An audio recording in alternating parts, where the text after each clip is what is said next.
Bismillahirrahmanirrahim. Assalamualaikum warahmatullahi wabarakatuh. Innal hamdalillah nahmaduhu wa nasta'inuhu wa nastaghfiruh wa na'udzu billahi min syururi anfusina wa sayyiati a'malina. May yahdihillahu fala mudhillalah wa may yudlil fala hadiyalah. Asyhadu an la ilaha illallah wa asyhadu anna Muhammadan 'abduhu wa rasuluh.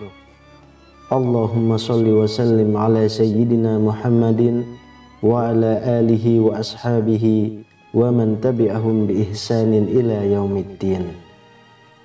Syukur alhamdulillah kita bisa berjumpa lagi di channel ini. Sholawat dan salam selalu dan tetap tercurahkan kepada junjungan kita Nabi besar Muhammad sallallahu alaihi wasallam. Allahumma salli ala sayyidina Muhammad wa ala ali sayyidina Muhammad. Harapan dan doa saya semoga saudaraku semuanya yang menonton video ini selalu diberikan kesehatan, dilapangkan rezekinya, diampuni dosa-dosanya, dan dipanjangkan umurnya. Amin ya rabbal alamin. Sahabat beriman yang dirahmati Allah, di dalam rumah tangga seorang suami memiliki kewajiban yang harus ditunaikan kepada keluarganya.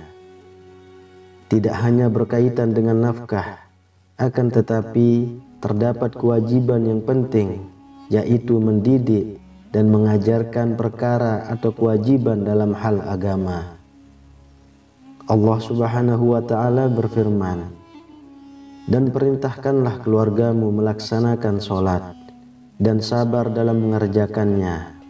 Kami tidak meminta rezeki kepadamu, kamilah yang memberi rezeki kepadamu.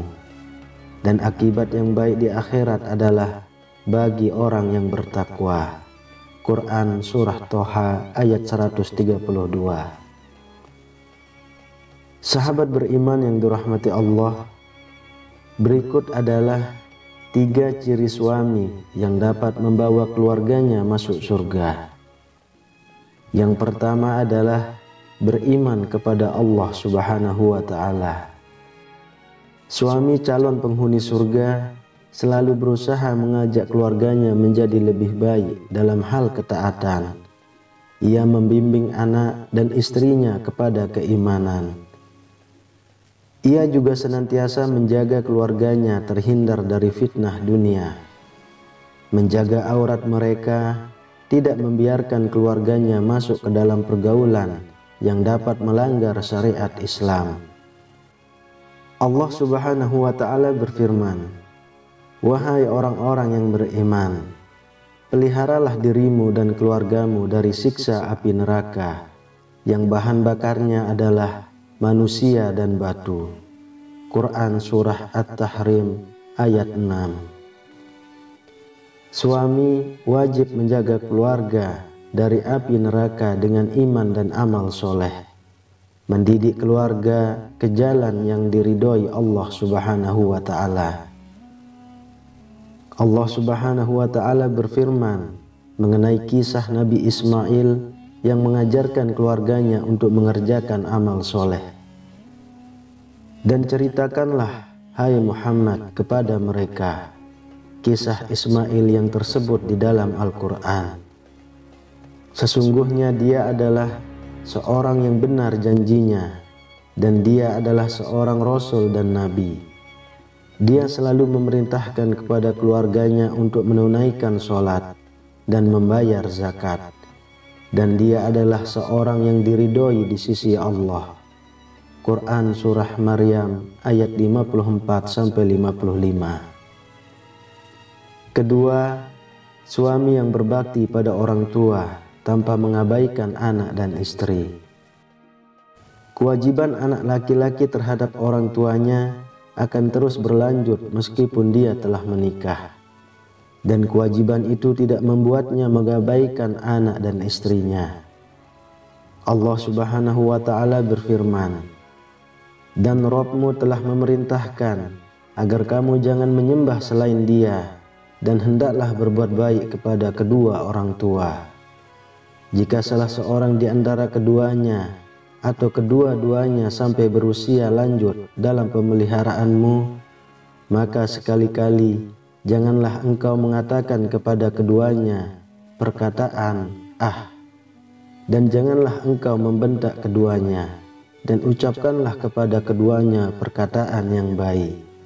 Quran Surah Al-Isra ayat 23. Abdullah bin Mas'ud radhiyallahu anhu, ia berkata, "Aku bertanya kepada Nabi SAW, amal apakah yang paling utama?" Nabi menjawab, "Salat pada waktunya." "Kemudian apa lagi?" Nabi menjawab, "Berbakti kepada kedua orang tua." "Kemudian apa lagi?" Nabi menjawab, "Jihad di jalan Allah." Hadis riwayat Bukhari dan Muslim.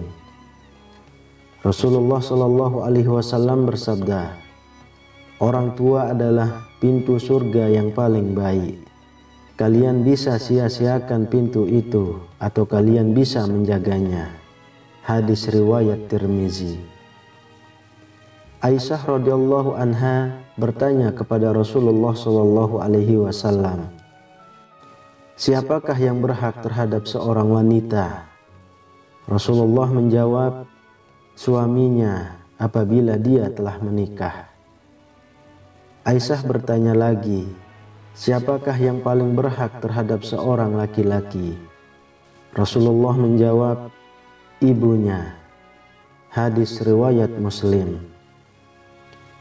Kemudian yang ketiga, suami yang berakhlak mulia dan berbuat baik kepada keluarga. Suami yang membawa keluarga kepada surga adalah suami yang memiliki akhlak mulia, terutama terhadap istri. Rasulullah SAW bersabda, "Orang mukmin yang paling sempurna keimanannya adalah yang terbaik akhlaknya, dan yang terbaik di antara kamu semua adalah yang terbaik akhlaknya kepada istrinya." Hadis riwayat Tirmizi. Suami yang memberikan nafkah keluarganya akan mendapat ganjaran pahala yang sangat besar di sisi Allah Subhanahu wa ta'ala.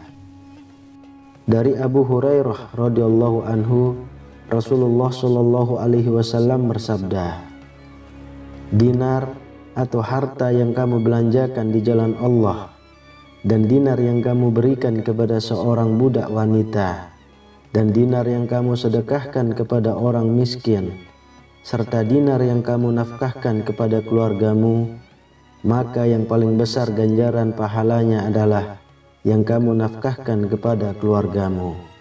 Hadis riwayat Muslim.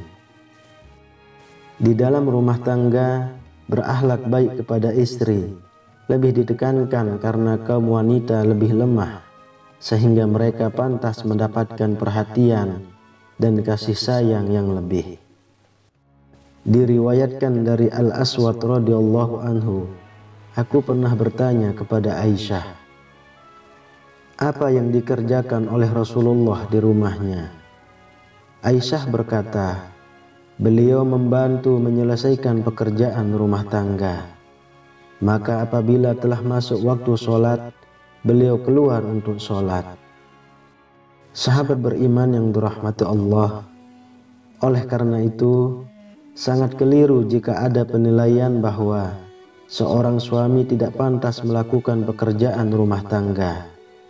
Karena Rasulullah SAW sebagai manusia yang paling mulia juga melakukannya sebagai wujud kasih sayangnya kepada keluarga. Semoga kita semuanya selalu istiqomah menjaga keharmonisan dalam rumah tangga, dan selalu saling menjaga hati dan perasaan agar keharmonisan tetap terjaga. Wallahu a'lam bishawab. Demikian yang bisa saya bagikan, semoga bermanfaat untuk kita semua. Amin ya rabbal alamin. Assalamualaikum warahmatullahi wabarakatuh.